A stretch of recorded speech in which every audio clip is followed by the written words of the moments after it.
So for Killing Floor 2, we went back and looked at what we've done in our previous games, because we've done a lot of weapons, and we looked at what we did best in the original Killing Floor, what we did best in Rising Storm and Red Orchestra, and we've used those to help us create what we think are some of our best weapons ever in Killing Floor 2. From the Red Orchestra and Rising Storm games, we got a lot of the authenticity and realistic weapon feel. And from Killing Floor, we got a lot of that fast-paced action. So what we wanted to do was kind of meld those two to create weapons that were very authentic and were very immersive, but were also very streamlined, easy to use, and action-packed. And I think that we've created some of the best weapon functionality we've ever done in a game. So for Killing Floor 2, one of the areas we wanted to focus on with our weapons was to get really amazing animations. At 30 frames per second, which is what weapons are normally animated at, our shoot animations didn't look as good as we wanted them to. And since we have Z-Time, we started experimenting with animating weapons at extreme high frame rate. So we developed the system we call high frame rate animations. What that means is, typically at 30 frames per second, when you're shooting a really fast-firing weapon, you might only get a couple of frames of animation. You really can't represent nuance or smoothness with that. So with the high frame rate animations, we're animating them at over 200 frames per second. What this means is at normal speed, the weapons look really smooth and nuanced. But in Z-Time, in slow motion, the weapons look amazing. You can see the barrels flexing, you can see parts of the weapon wiggling. The clip, jiggling and vibrating very, very subtly. It's a very cool element of the weapons in the new game.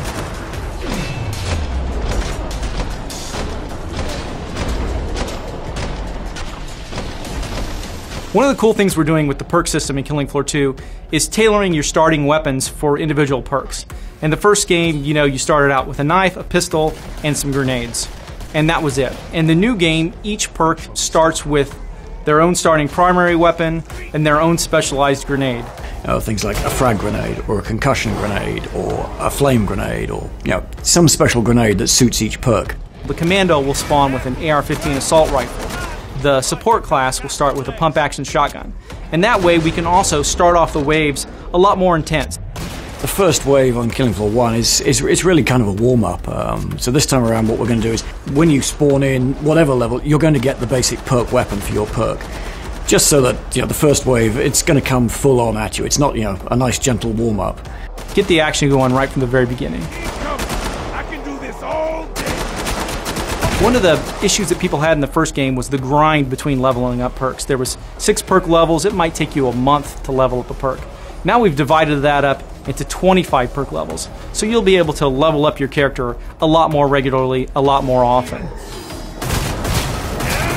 Aside from addressing the issues with the perks from the first game, we're also adding some really cool new features. One of those that we're really happy about is perk skills. So in the first game, you had what we call perk passives that essentially ranked up automatically as you level up your character. They're really cool and they're returning for the new game, but one of the things we really wanted to do was empower players to tailor their perk to play the way that they want. You've got 25 levels to rank up, and every 5 levels you get a point that you can put in a perk skill.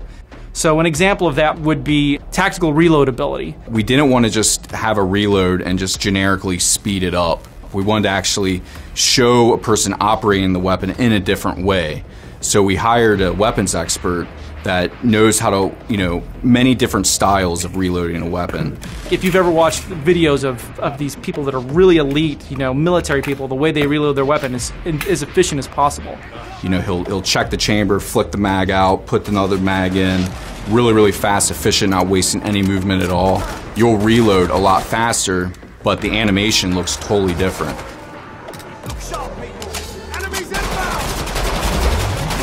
You might get a perk skill that is really tailored to team play, such as the ability to carry an ammo pack that your teammates can resupply from.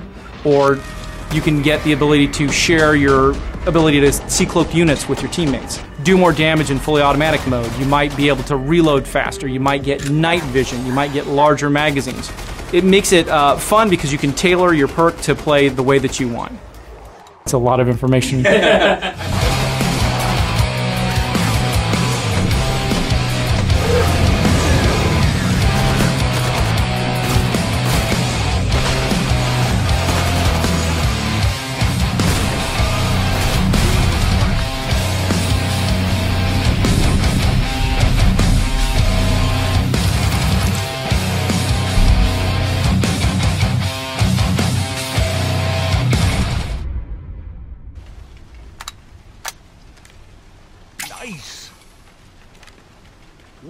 killed underground. It's unnatural.